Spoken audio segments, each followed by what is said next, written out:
Welcome to the Movers and Shakers podcast. My name is Gino Barbaro, co-founder of Jake and Gino, and I am with my brosif, Joshua Ryan Rusin today. Josh, how you doing?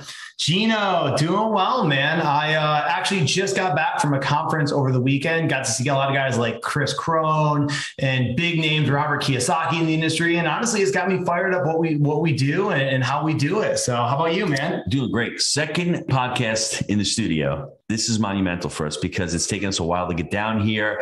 It's been a lot of fun, a lot of work. The community is doing great, Josh. That's one of the most exciting things for me. I mean, we're just doing amazing things with the community. The students have closed over 38,000 units. That's over $2 billion in assets since we started Jake and Gino. That's a driving force behind the education. So excited to talk to today's guest. Man, today we have one of my favorite students on the show. And I don't take saying that lightly. This guy is an absolute rock star. We have John Geldert. So John has been with Jake and Gino since August and is the founder and managing partner of GMG Investment Properties. Prior to going full-time in real estate investing, he was involved in the construction industry for over 22 years. He started buying single-family homes in 2003 and is now focused on value-add multifamily. He currently owns 85 doors and is an LP in another 460 units and has been successful in executing over 15 million in real estate transactions in his personal portfolio. And guys, hold on, I got to add something onto that as well. He is an amazing human and someone I'm proud to call a friend. Without further ado, welcome to the show, John. Thank you, brother. I really appreciate it, man. You are officially my hype coach, you know? Yeah, listen, same here, man. Same here. You're good people. Everyone in Jake and Gino has been tremendous. So nothing but good things to say. Yeah, dude. So there's a lot to unpack there. Let's tell your story, the whole thing, man. Let's how you started into real estate, why you went from construction to investing.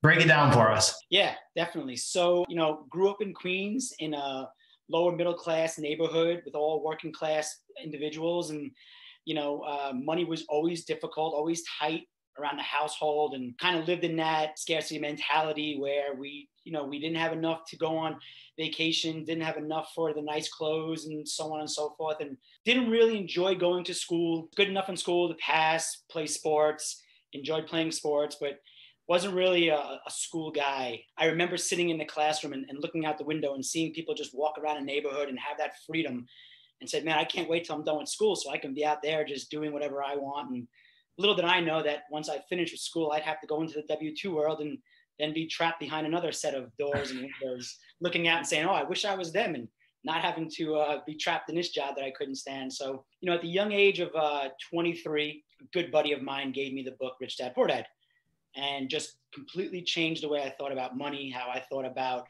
opportunities and what I wanted to do for the rest of my life. And shortly after that, I started buying the single family properties in Pennsylvania and bought one each year while living in my parents' basement, working for the Carpenters Union of New York. And yeah, just grinded through, spent every dime I made in reinvesting it into real estate. Shortly after, 2007-8 hit, I got caught up in that and realized that, it was a side hustle. I didn't have it as a business. I knew how to swing a hammer, but I wasn't educated in real estate. I enjoyed doing it, but by no means was it a business. So kind of took a pause from that, back down to the grind and stuck with the union. In 2015 comes along and I was fed up with my job. I was burnt out. I knew that this was not for me and there was more out there for me. So I started getting out and networking, and that's where I learned about multifamilies and building teams and syndications and not having to wear all the hats. So got involved in an LP deal in Covington, Kentucky, and basically took what they were doing in Kentucky and brought that to Pennsylvania, where I had a few single family properties, and started buying duplexes and triplexes and quads. And that compounded over time. And fast forward to 2019, I had enough doors that I was able to replace my W-2 income and, punched my clock for the last time in July of 2019. And here I am now. You read my bio, and just loving life and have control now, Dude, so many lessons I want to extrapolate out of that. First, I want to talk about the discipline that you were living in your parents' basement and taking your extra money rather than going through lifestyle creep, investing that into assets that pay you. That's not something that's easy, man. Talk about what it takes to do that and really where your mindset was there. No, it's not. But I also knew, watching the struggles of my parents and what they were going through, the one thing they did teach me was work ethic, right? Like, they worked, nothing to show for. We got our 1 week of vacation up in Warrensburg, New York, and that's all we had to show for it, right? And everything else was a grind. And I knew that my parents had money issues for a long time, and I knew I didn't want to end up like that. And I knew that once I got married, money wasn't going to be an issue. We may have other issues, but I didn't want it to be money, because I grew up where money was always an issue. So I wanted to avoid that at all costs. And yeah, discipline, discipline just, I don't know, I guess from, going to a Catholic high school, playing sports, you have to be disciplined in order to, not get in trouble from the deans, and being able to start on the baseball team. So that discipline, I think, was I had at a young age. But without a doubt, when your friends all driving around nice cars and going out to clubs on the weekends, and I wasn't for that. That I had a small time frame, which I wasted a lot of my time. Probably about a year I wasted it partying in the city and hanging out with the boys, but I knew it was just temporary. I knew, let me just get this out of my system. I'll have a good time, but ultimately I knew what I was trying to achieve. I didn't want to work through my 40s into my 50s. We had the honor and the pleasure of having Julius Thomas, who played with the Denver Broncos, on a Jake and Gino masterclass last night. Spoke to the students. It was an awesome masterclass. And a lot of the stuff that you're saying right now resonates with what Julius Thomas was talking about. He talked about 2 of his 5 pillars in his whole mastery program. It's commitment, number 1. And Johnny G there is talking about commitment. Everyone who's listening to the podcast right now, his commitment is not a belief. It's a vision. He had a vision. It might have been a negative one, everybody. He didn't want to be his parents. He didn't want to have 1 week a year up in Orangeburg. He didn't want to have money problems. What I would challenge everyone who's listening to this right now is you have to have a commitment and a vision of what you do want, right? That's more empowering of what you don't want. It's really good to have that negative energy. I had the same commitment when I was at the restaurant. I didn't want to work on weekends. I didn't want to work on the holidays. That was my vision. It was a negative one. Then I ultimately turned it into a positive one of getting into multifamily and having a business with my family and becoming financially free. So everyone, number 1, the commitment and the vision. And number 2, that word that scares people sometimes, discipline. Everyone who is successful in life and ultimately becomes financially free, they all have to have some type of discipline. It is hard work, right? It's not going out there and working 4 hours a week and thinking you're going to make it happen. You need to be really disciplined, like John Geldert was, where all of a sudden he's living in his mom's basement. It's not going to be forever. It's a temporary struggle, but he has the discipline to put every dollar away and go out and buy deals. Then he has the discipline to start investing. Then he has the discipline to go out and look at more deals. Then he has the discipline to actually go and look at, other mastermind and other groups. And then ultimately Johnny G ends up joining Jake and Gino. And a lot of people out there would say, hey, I have the experience. I've got enough. I'm comfortable enough. I don't need to learn anymore. Johnny G, why did you join Jake and Gino? What were the struggles that you had before you joined the community? It's a great question. So I joined for accountability. I had some success, and I was going to join in 2017. And I told the story to a few other people. In 2017, I had a little bit of success. I had tons of momentum. I knew that this was my passion. And I talked with someone from your team, and I also talked to a life coach. And the life coach says to me, John, it sounds like you are super passionate about real estate. It sounds like this is your path. But if your mind's not right, your business is going to fail.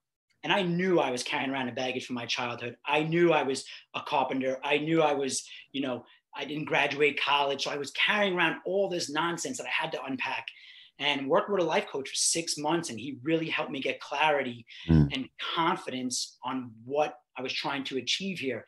And after that, it just skyrocketed. And then I retired from my job. I'm like, now what? Now I have all these units. I have the cash flow. I'm just getting started here. I got the second chapter of my life. Reached back out to Jake and Gino. I was like, I'm ready. And I'm glad I did, because, in order to be successful in the Jake and Gino community, you need to commit. You need to be intentional about making connections, following up with other students, following up with your coaches, getting to events. And if I was still working at W2 job, that would be very difficult for me. So I'm super grateful that I picked the right life cycle to join Jake and Gino. So you really wanted to invest in yourself, but you wanted to make sure that investment was going to pay off, right, John? Because if you're out there and you're saying to yourself, I'm just going to throw this investment down, but I'm not going to work at it. And more importantly, everybody who's listening to this, clarity is so important. John was not lacking the motivation. He was lacking the clarity. And go out there. And my story is very similar to yours, John. I went out and got life coaching as well, because I was stuck at one point in my life. Where do I go? What do I do? I didn't want to just start throwing down money and not making that investment count. So I really give you a lot of kudos for that, as far as saying, wow, you know what? I'm stuck here, not sure which way to go, and working on myself. Really, it's really 80% psychological and 20% mechanical. Jake and Gino, we can teach you the mechanical. It's real easy to do cash on cash and cap rates, but I think also the psychological, because speak to the accountability a little bit, speak to coming to these events, speak to networking, speak to learning about strategies that you maybe never employed, or seeing us turn a unit and go, wow, I never knew about that. I just saved a few $1,000 doing that. Can you speak to that as well?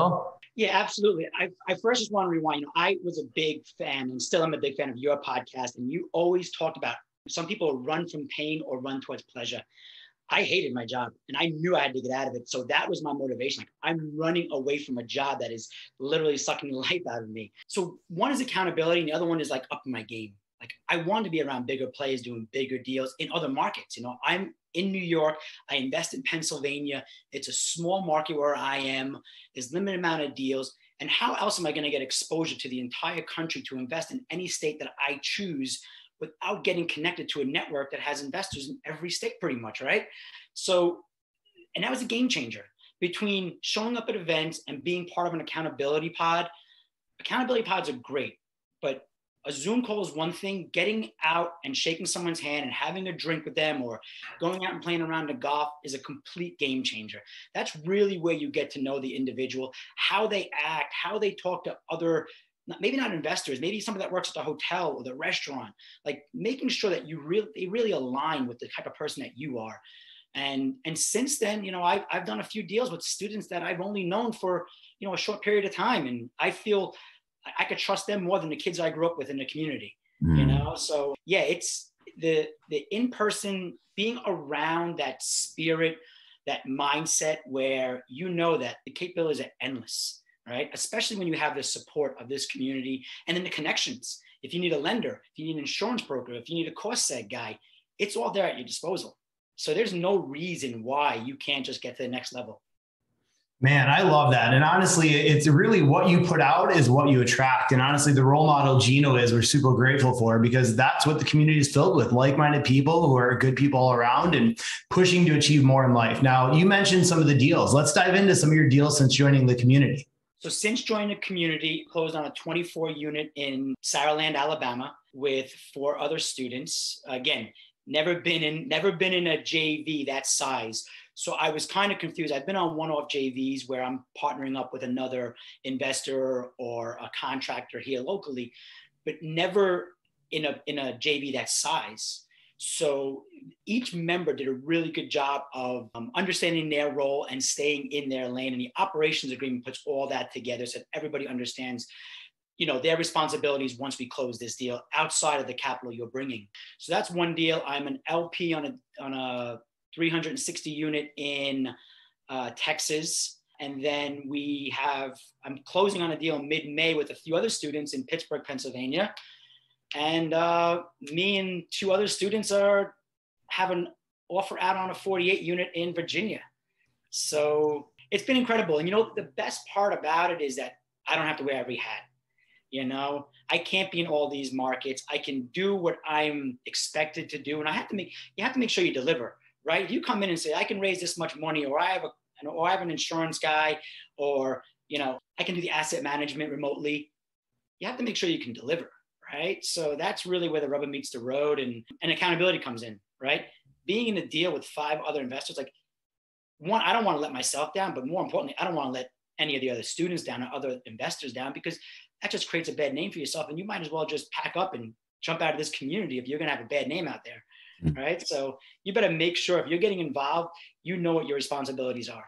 John, can you speak to the person listening to this podcast right now and saying to themselves, I've got experience, I'm pretty comfortable, I left my W-2, I don't really need education. I just don't need it because I'm okay where I am right now. Can you speak to that person and tell him, listen, it's always a great idea to invest in yourself and to get surrounded by other people like-minded. Well, ultimately, it's why that person investing in real estate. Like I know why I'm investing in real estate. I know I want to live a life of abundance.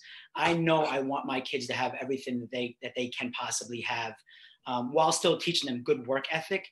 But in this day and age, there is so much abundance out there. If that person becomes complacent, you can't drag them into a mentorship program. But if they feel like, I know enough, I've read enough books, I've listened to enough podcasts, they're missing the point, right? The point is the power is really in this network of people that are able to achieve so much in so many different markets. I love that. John, you're living your dream. We've talked about the good. Let's talk about the bad and the ugly a little bit, because everyone thinks that real estate's the most amazing thing. We talked off camera before we got on. It's a tough business also, isn't it? I mean, there's expectations, but you have a family, you have a life outside the business, you're traveling a lot, you're committing yourself to a lot of these events. Let's talk a little bit about the struggle as well. Yeah, I mean, I have my phone on Do Not Disturb because we have a tenant that we're doing collections against, hasn't paid in 6 months, and then a temporary load-bearing wall in a driveway just collapsed, and I just got a call from the township saying that it's our responsibility. So, yeah, there's risk in everything, right? And you have a certain amount of control in real estate, but things are going to happen, and you just need to make sure that you have systems in place, capital in the operations account to handle those things, and and it really comes down again to network. When these things are going down, I have to make a phone call for someone to take care of it. They will take care of it. They will send me an invoice. It will tap into my cash flow, but it's not all rainbows and unicorns. Everybody and anybody that's closed on real estate understands that, especially this day and age. It's so difficult just to find a deal, then to finance a deal. And once you finance a deal and you close it, now the fun begins when you have to expedite your business plan in order to meet the needs of the investors, if there are investors, or your refinance schedule, or whatever it may be, depending on what type of debt structure you have. But it's difficult, but you have to have a belly for it.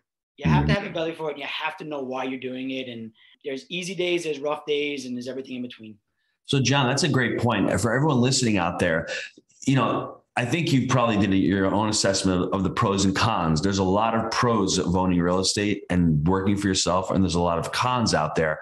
I would suffice it to say that the pros completely blow away the cons. You're going to have those tough days. You have mold issues. A tenant doesn't pay for 6 months, but you're your own master. You're making your own schedule. You want to work harder. You want to take an extra day off, whatever that looks like. That's really, really, to me, the essence of why we get into business, why we create a business. One last question for you before we get into the short answers. What's your next step or your next goal? What do you want to achieve next in real estate? It seems as if you're building a great team. You're building an amazing network. You have your own little portfolio or a cash flowing. And I think 2 years ago, you probably would have said to yourself, there is no way I am investing outside my market. I'm a guy. I'm going to do this and I'm going to do that. Exactly. I've never been to Alabama. I never thought in a million years. And I tell people that, why are you in Alabama? And you show them the numbers, it makes sense to be in Alabama.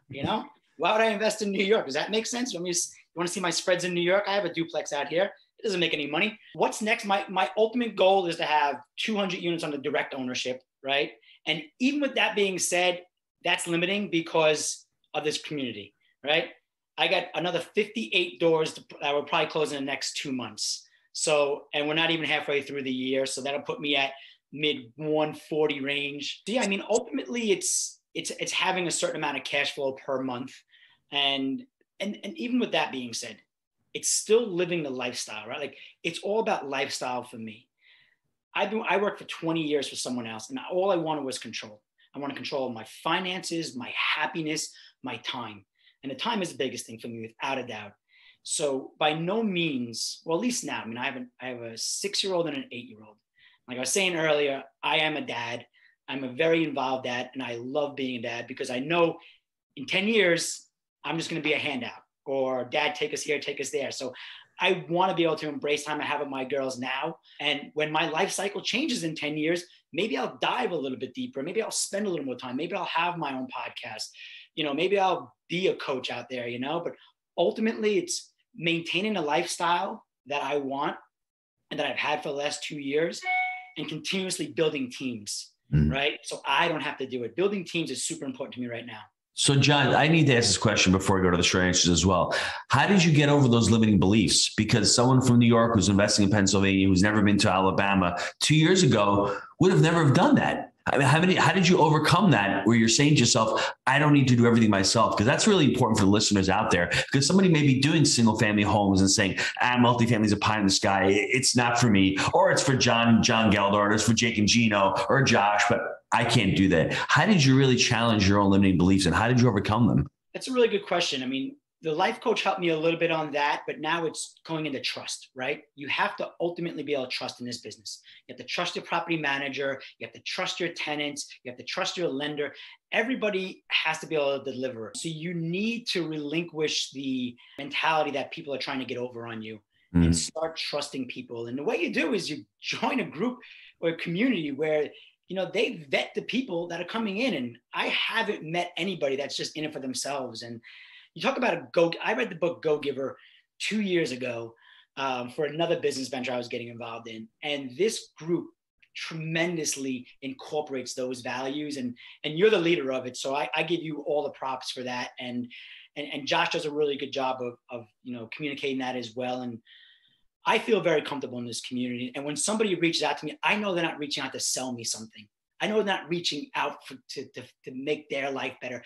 They're doing it because, the rising tide lifts all ships, right? So that's the way this community operates. And again, I was a little skeptical coming into it, right? You got to cut a check to get involved. And Josh is a great salesman. And, he knows I had a business partner prior to coming in, and he got cold feet and didn't want to jump in. And I was like, well, maybe I shouldn't jump in. But I was like, no, this is my journey. I'm in a different journey in my life. So I'm taking this on. I don't need anyone to assist me. So yeah, it's having that trust.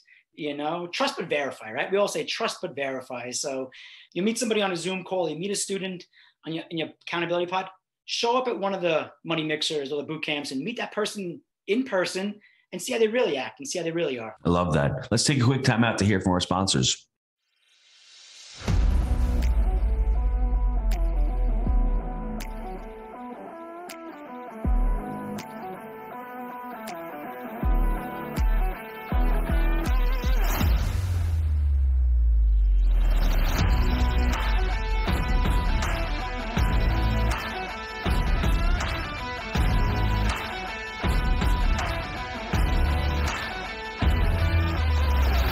You are looking to get involved in multifamily, this is where you need to be.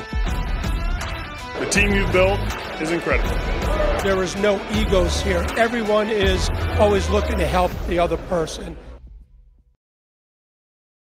All right, Johnny G, got some short answer questions here for you, man. So, all right, you're a man who's created a lot of success. What is your best habit for success and why? My morning routine. It's not a miracle morning, but I still wake up at 5 a.m. I still go to the gym. I'm still sweating before 6. It just helps you get clarity. And that's what, when I was working with the union, I was waking up at 4 a.m. to get to work by 7 a.m., making sure I got that hour workout in. So I'm not going to give that up. I know that helped me get focused in the morning and get the hard stuff done. So the rest of the day seems a little bit easier, but my morning routine, my morning workout is a game changer for me. John, I got to confess, man, I see on Instagram every morning you posting your stories of Crunch Fitness, and it inspires me, man. And it makes me proud to call you a friend of people that are like-minded and pushing for more. So I appreciate that. All right. You got a ton of books behind you. What's your favorite book you've ever read and why? I'm kind of like Jake here. I listen to a lot of my books, but Think and Grow Rich is one that I've taken so many quotes from, and I have reminders on my phone of quotes from that book. And again, it really just, for me, it was all mindset, right? And Think and Grow Rich really helps you adopt that mindset. So I'm going to go with that. I mean, there's so many of them, and all these books are great, and all the Wheel About Profit books are great, but that one was a game changer for me when I read it about 4 years ago. Man, I love that. I think I've told this before, but I had a leadership coach at one point, and he had me read the chapter on desire of Think and Grow Rich every single morning. And I did that for like a month straight. So that is a very inspirational book. All right, listen, there's been a ton of takeaways in this podcast, and I want to kind of sum up a few that really hit home for me. And one was, if you make life hard now, it can be easy later. Or if you take the easy road now, it makes life hard later. And I think that applies to all things: fitness, family, finances, all of that. So that was really huge to me. And the second thing is kind of knowing your why, right? And that can be a really good thing to help navigate your next steps. Gino, I know you got more to add to it. Let's hear him. We have a young Johnny G sitting in the classroom, and a lot of us can relate, going, I want to be out there. I want to be free. But when he gets out there, all of a sudden he has another sort of prison. I think it's a prison in his own mind, but it's also a prison of what we call the W-2 job. And a lot of us find that to be a prison. A lot of us are okay with that, but a lot of us want to excel and want to achieve more. But what Johnny G did was to me inspiring. He started investing in himself. He started living in his parents' basement. He put his money away and he started buying real estate in Pennsylvania. Didn't get rich overnight. Didn't happen overnight. Took years and years and years. Then all of a sudden he decided one day he's got enough assets and he says, I'm done with the W-2 job. I want control over my life. But the story doesn't stop there, because then all of a sudden he realizes I need some real clarity. I need to go get some life coaching because I have all this, this motivation, but I'm not really clear on what my goals are. I need the vision. I need the commitment. I have the discipline. I just need that commitment and that vision. And once he got the vision, started investing more, started going out to more masterminds, ultimately ends up joining Jake and Gino. And to me, 200 units probably by the end of this year. So that's one of those goals. You're starting to set goals. And I think Johnny G's got that 10-year vision where he was talking about his kids in 10 years. So and Jake and Gino, we talk about investing in decades, long-termism. That's a real important mindset. So for those of you out there that don't have the clarity, take a step back. Think about your commitment. Think about what you're sacrificing. John Geldert sacrificed a lot early on. Living in your parents' basement is not a fun thing when your buddies are going out there partying, working in the union, learning those skills. That's another sacrifice that he had to do. But he committed to his vision. He had a vision early on, and now that vision is coming to fruition. And it's just awesome having him part of the community and being, that excellent part of Jake and Gino, and being a go-giver, coming out to these events, talking about his experience, having experience. He could have said, you know what? I've got 85 doors. I'm comfortable. What do I need education for? I'm doing really great. No, he took it and said, I want my vision to be bigger, and I'm going to commit, and I have the discipline to do it. Boom. John, how can the listeners get a hold of you? I always pick up my cell phone, good, bad, or ugly, 516-359-0539. I become more active on social, as you mentioned. Instagram, it's JT Geldert, Geldert, and Facebook, it's just John Geldert. Now, everyone out there, John did put his phone number out there. Call him up. When somebody puts something out there, call him up, have a chat with John. You'll love the interaction. He'll juice you up. It'll be the best call you have throughout the day, and it'll get you going throughout the week. So make sure you heard the number. If you want to learn more about Jake and Gino, if you want to learn more about what John's doing, if you want to just pick his brain and get some ideas, see how he's become successful, pick up the phone and you give Johnny G a call. Man, I love it. Listen, John, I want to thank you for being an amazing guest on the show and sharing your story. Now, listen, if you like the show, please leave us a review. Until next time, make it a Movers and Shakers week. See you, everybody. Thanks, John. Thanks, guys.